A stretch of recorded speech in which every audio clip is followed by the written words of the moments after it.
ભાગવતની કથાનું કાળિયાનું કોઈ પ્રસંગ હોય ભાગવતમાં તો વત્રાસુર અવતાર. વત્રાસુર નામનો રાક્ષસ એને માગ્યું એવું આપણને નો આવડ્યું. કલ્પના ભાગવતમાં આવું કોઈએ નથી માગ્યું બાપુ દાદા. એવું વત્રાસુર નામનો રાક્ષસ માગી ગયો. યાદ બેનો બેઠા છો એટલે કહું, વત્રાસુર એટલે આખી ઇન્દ્રની કથા છે. ઇન્દ્રના ગુરુ બૃહસ્પતિ એને વાંધો પડ્યો એટલે એને બીજા ગુરુ કર્યા. બીજા ગુરુ એને વાંધો પડ્યો, બાપ અરે બગાડે બીજાને અરે બગાડે જ ને. અને એ ગુરુએ એક એવો નિર્ણય કર્યો, ખપે ને આમ બધું લઉં છું. અને આવા અમુક જ પ્રોગ્રામ હોય કે આવા પ્રસંગ નીકળે હો, બાકી અમને દાંત કઢાવતા આવડે જ છે સાહેબ. હા, પણ વાતાવરણ એમ કે આમાં આવ્યું, આમે આવી વાતું કરે વધે ન થાય વેલજીભાઈ. હા યાર, મારે સાંભળવું કે નહીં યાર? મારે રોજ રોજ ઉજાગરા જ કરવાનું, મારે જાગરણ નહીં કરવાનું યાર. આ મારું જાગરણ છે સાહેબ. હા, અને પછી દ્વારકાથી જ આવું છું એટલે અમે અંદર રમે છે કનૈયા સાહેબ. હા, મને પૂરો ભરોસો છે સાહેબ એના ઉપર. બાકી જે કરે બધું એ કરે છે, એમાં કાંઈ મીનમેક નથી. જેની બુદ્ધિ બગડે હામાવાળાને આપણે શું કામ બગાડવી જોઈએ કાંઈ? હા, કોઈ તમારો વિરોધ કરે ને એનો કોઈ દી નહીં કાંઈ કહેવાનું. પછી એ જાણે મારો નાથ જાણે, નો પ્રોબ્લેમ સાહેબ. હા, નરું સત્ય કહો. પણ હવે મૂળ વાત ઉપર આવું વાલા, મને આમ હા, વત્રાસુરનો પ્રસંગ મને એ માટે ગમે. એ ઓલા ઋષિએ નક્કી કર્યું કે એવો યજ્ઞ કરું ને યજ્ઞમાંથી એવો માણસ ઉત્પન્ન કરું કે એનાથી ઇન્દ્રનું મૃત્યુ થાય, અને યજ્ઞ કર્યો. પણ શ્લોકમાં દાદા થોડોક ફેર પડી ગયો રસભાઈ દીર્ઘાઈનો. ઇન્દ્ર નું થાય એના બદલે થઈ ગયું ઇન્દ્ર થી થાય. ભગવાન ફેરે તો આવે, કારણ કે દેવાથી દેવ ઇન્દ્ર છે, દેવોના રાજા છે, અને એના સેનાપતિ કાર્તિકેય મહારાજ છે, દેવોની સેનાના. હમણાં એક ભાઈ તો એવું કીધું કે ગણપતિ ને ઓલા બે માસિયાઈ છે. કોણ કોક બોલ્યું, રામ જાણે કોણ બોલતા હોય. અને એને એ ખબર નથી કે પાર્વતી દક્ષના દીકરી નથી. શું બેહી ગયા છો એવા? ખોટું બોલો તોય આમ એવું બોલો ને કે કોકને ગળાએ ઉતરે. પાર્વતી હિમાલયના દીકરી છે, દક્ષના દીકરી સતી હતા. અને સતીના દીકરા ગણપતિ નથી. સતીને ઘમંડ, બાપનો ઘમંડ હતો, પિતાનો. એ ઘર નથી વસાવીએ ક્યાં. હા, અને પછી સતીને સમજાણું કે ના, મહાદેવથી મોટો કોઈ નથી ને હું ભૂલ કરી ગઈ, પણ હવે આ શરીર છે એ સતીનું છે, આની માથે હું કલી કરી તો ઉજળી થાય પણ ધાતુ નહીં બદલે. એની કરતા ધાતુ જ કાઢી નાખું, પોતાના દેહને જ પતાવી દઉં, અને પછી બીજો જન્મ લઉં, અને પછી તપ કરું મહાદેવને પતિ તરીકે. પછી પાર્વતી, હા, અને પછી એકવાર ભોળાનાથ પાસે બેઠા હોય, કાર્તિકીના ગણપતિના બધાના જન્મ પછી બાપુ બે મને નીરાજે બેઠેલા ભોળાનાથ ને વામ સ્થાને આસન લીધું છે.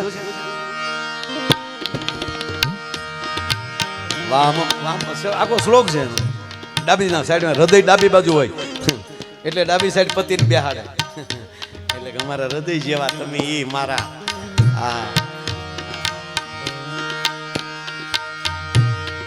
અને માં પાર્વતી કહે છે, હે મહાદેવ, સતી હતી ત્યારે મારા પિતા દક્ષ એનો ઘમંડ બને. એ ઘમંડી બાપની દીકરી હોવાથી મારામાં વિવેક ન આવ્યો, અને હું હરિની કથા ન સાંભળી શકે. અને મેં બીજો જન્મ તમને પ્રાપ્ત કરવા માટે તપ એવું કર્યું, પાર્વતી શરીર રહ્યું મારું, એમાંની પાર્વતી, અને હું આપને પ્રાપ્ત કરી શકે એનું મને આનંદ છે. પણ હવે એકલા બેઠા છીએ એટલે વિનંતી કરું, મને ભગવાનની કથા સંભળાવો. હર મહાદેવ કહે છે, ધન્ય ધન્ય ગિરિરાજ કિશોરી, હે હિમાલય ગિરિરાજની દીકરી, તને ધન્યવાદ આપું છું કે બીજા જન્મમાં તમને હજી ભજન કથા સાંભળવાનો તમને હજી પોરો છે. શંકરો પાર્વતી વંદે શ્રદ્ધા વિશ્વાસ રૂપેણો. પેલા કીધું કે તમને ધન્યવાદ, પણ પાછું ભોળાનાથે કીધું કે હા પેલે પગે લાગુ, તને વંદન કરું છું હે હિમાલયની દીકરી. પણ હવે તને શ્રદ્ધા અને વિશ્વાસ બે છે ને પાછો. નગર પછી કે એમ થોડું હોય તો નો મેળ આવે સાહેબ. એમ આવી વાતો સાંભળવી હોય ને ત્યારે એમ થોડું હોય એ કાઢીને મંડપમાં અંદર બેહવાનું બાપા. હા મૂળ વાત કહું વાલા, ઈ વત્રાસુર હવે પછી કોઈ શસ્ત્ર નહોતું એને મારી એક એવું. ઇન્દ્રથી મૃત્યુ થાય તો બરાબર, પણ કોઈ શસ્ત્ર તો ન હોય કે એને બ્રહ્માસ્ત્ર મારે, એને વિષ્ણુ શસ્ત્ર મારે, નહીં, કોઈ નહીં. તો હવે કરવું શું? તેથી મારા દેશના આવા ઋષિઓ દધીસી ઋષિ પાસે જાય છે. દધીસી યુવાન છે. દેવતાઓ વિનંતી કરે કે હે ઋષિ, હે સાધુડા, તારા હાડકા અમને આપ અને એમાંલી શસ્ત્ર બને તો વત્રાસુરનો નાશ થાય. અને તેથી આ દેશના સાધુએ કીધું કે મારો નારાયણ રાજી રહેતો હોય ને તો અમારા ખોળિયા તમને દઈ દેવા માટેની તૈયાર છે. એટલે ઇન્દ્રનું વજ્ર જેવું હાડપિંજર હોય, એ મારા દધીસી ઋષિનું હાડપિંજર છે. એમાંલી વજ્ર બનાવ્યું અને જ્યાં વત્રાસુર પર ઘા કર્યો અને વત્રાસુર જ્યાં પડે છે, પણ પડતાની સાથે કારણ કે યજ્ઞની પ્રાપ્તિ છે ને, નારાયણ નારાયણ વિષ્ણુ કે સાવધાન, હવે કોઈ ઘા કર્યો માગ વત્રાસુર.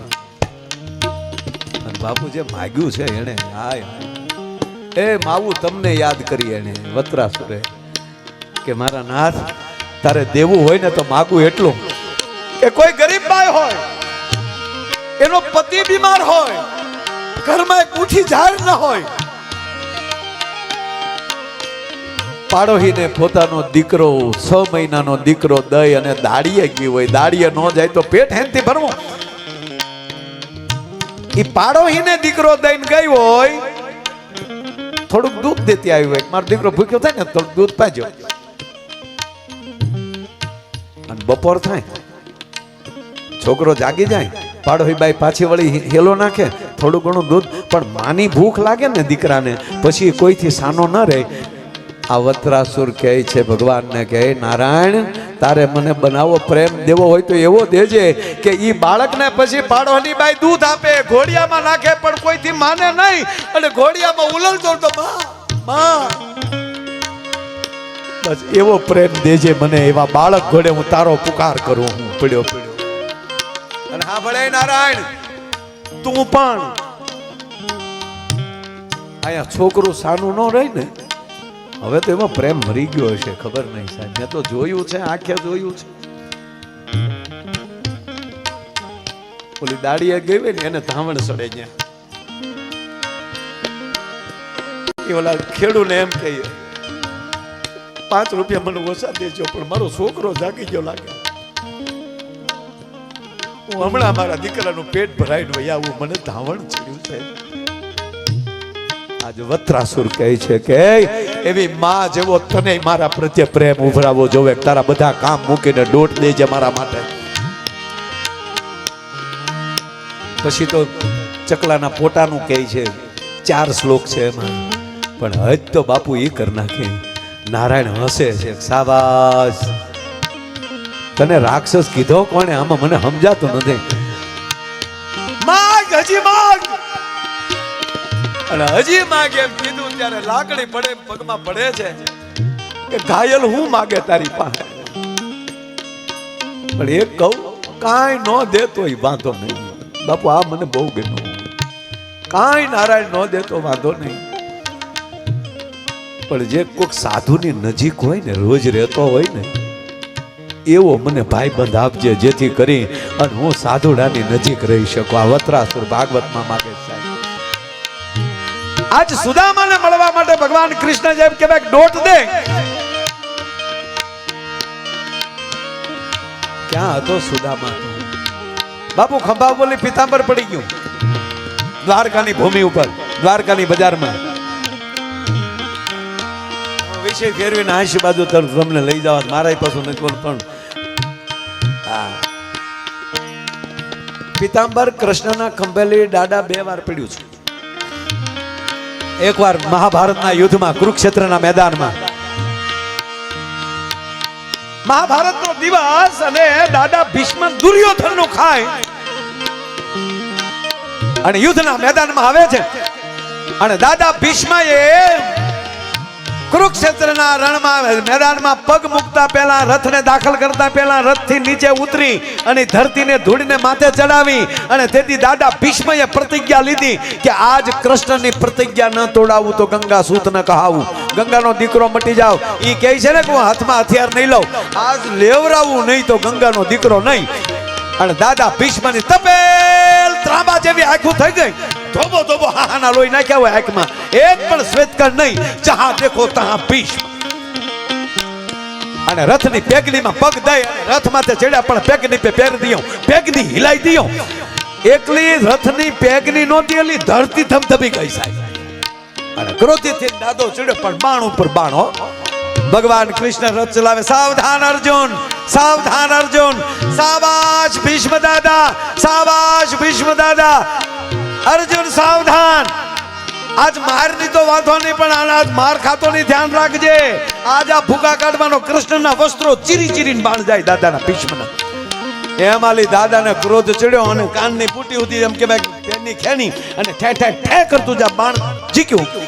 રથને જ ઉલાળી નાખ્યો, ઘોડા છૂટા થઈ ગયા, રથ માલિક કૃષ્ણ નીચે પડી ગયા, અર્જુન ફેંકાઈ ગયો. એ જેવા રથથી નીચે પડ્યા, દાદા ભીષ્મએ ધનુષ બાણ હેઠા મૂકી અને પાડાની જીભ જેવી શમશેર ઉપાડી અને શમશેર લઈ અને જે બાજુ અર્જુન અને કૃષ્ણ પડ્યા છે ઈ બાજુ દાદો ભીષ્મ ચાડાપ ચાડાપ ચાડાપ ચાડાપ જા ડગલા માંડ્યા. ગોવામ મધુરા ગોપામ મધુરા વદનમ મધુરમ હલનમ મધુરમ ચલનમ મધુરમ મધુરાધિપતિ રખિલમ મધુરમ. પણ તેથી મધુર નહોતું, કાંઈ દેખાતું. ફાફા મારતું. અર્જુન દાદો આવે, અર્જુન. ત્યારે પિતાંબર પડી ગયું હતું. માં ધરતીએ પિતાંબરને કીધું કે પિતાંબર, રોજ હારે રહે છો ને આજે બિચારો ભીહમાં આવ્યો મારો નારાયણ તાતા, ખરે વખતે સાથ છોડી દીધો.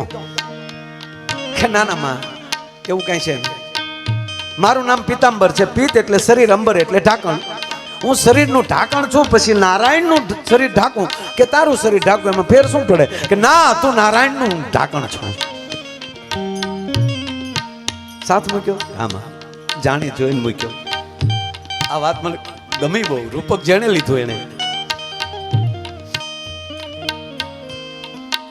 એમાં તો એવું છે કે અલગ છે, પણ મેં ટન મર્યો સાહેબ કે માં મેં જાણી જોઈને એને મૂક્યો છે.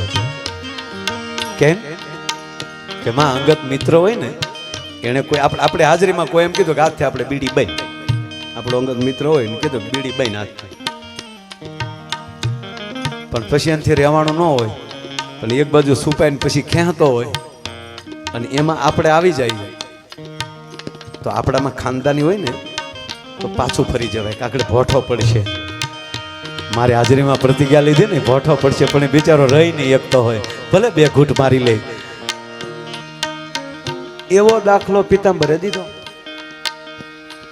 કે માં હું હટી ગયાનું કારણ એ છે કે એને પ્રતિજ્ઞા લીધી ને કે હું હાથમાં હથિયાર નહીં લઉં, એટલે હું હારે હતો ને, મારે ને ઘડીક છૂટો મૂકવો છે કે મારથી ઘડીક ભોઠો ન પડે. કાં તાક આગળ લેવાનો છે ડોહો, એટલે મેં એને ભોઠે ન પડે ને એટલે ઘડીક હટી ગયો છું. અને જાજી વાત પૂરી થાય ને દાદો ભીષ્મજી થોડાક દૂર દેખાણા, આણ ભાંગલા રથનું પૈડું હાથમાં લીધું. દાદા ભીષ્મએ શમશેરનો ઘા કરીને કીધું ત્રાહિમામ શરણાગત છું, બસ મારે તો આ પ્રતિજ્ઞા તોડાવી હતી. અને તાદે દાદો ભગવાન નારાયણ એમ કહેતો હતો કે હે દાદા, મોહે પ્રતિજ્ઞા તોહે કાજ. મેં પ્રતિજ્ઞા તોડી છે એનું કારણ એટલું જ છે કે કાલ સવારે કોક દાખલો ન દે કે ભીષ્મ ગંગાનો દીકરો નથી, તારી હાટું અમારે બધી પ્રતિજ્ઞા તોડવી પડે. ભક્ત કાદર, હું બધું કરવા માટે તૈયાર છું. હા જે અર્જુન ખીજાણો હારે હોય ને વાયડ્યા બહુ હોય. અર્જુન મેળો ખીજાવે મજી જાય છો કુલબાઈ કાંઈ બોલ્યું બદલાય. કૃષ્ણ કે તારો ડોહો ટાળી દે તમે. અને મારે અર્જુન જોતો થો યહી પ્રતિજ્ઞા ભી તુમે કા.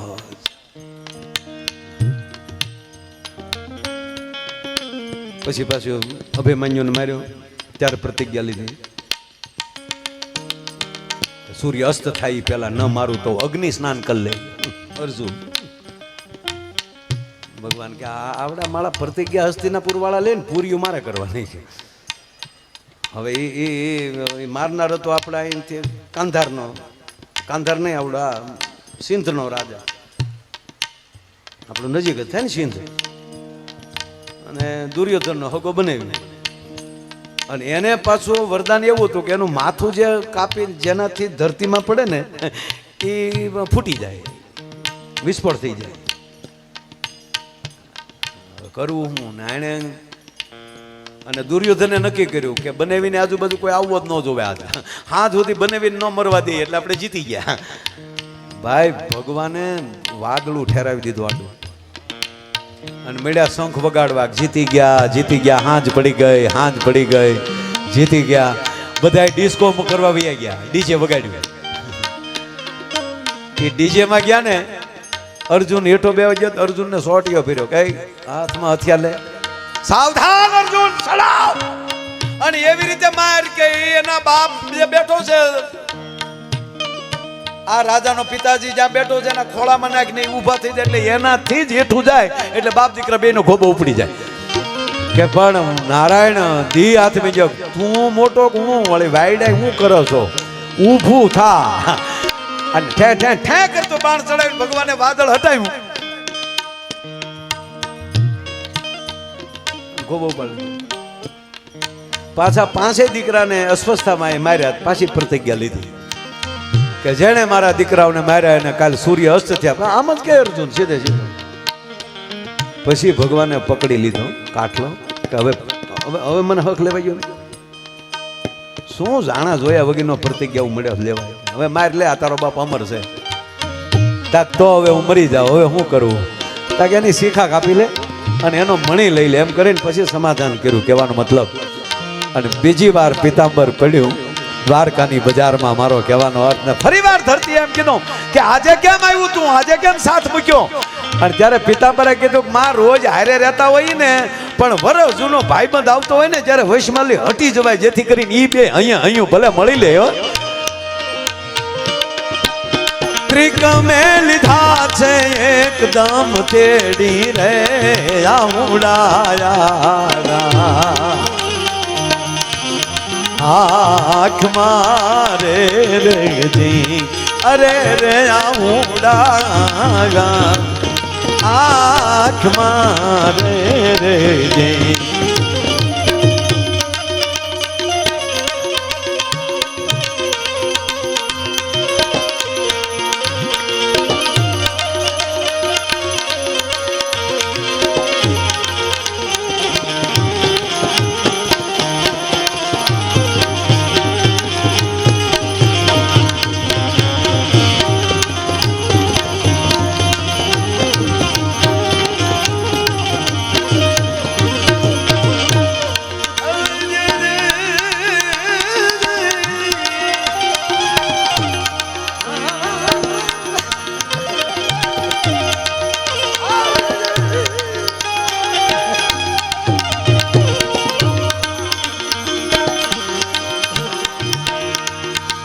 કાગ કે ઘણા દેવી ત્યાં રજા લીધી વિપરે કાગ કે ઘણા દેવી ત્યાં કાગ કે ઘણા દેવી ત્યાં રજા લીધી વિપરે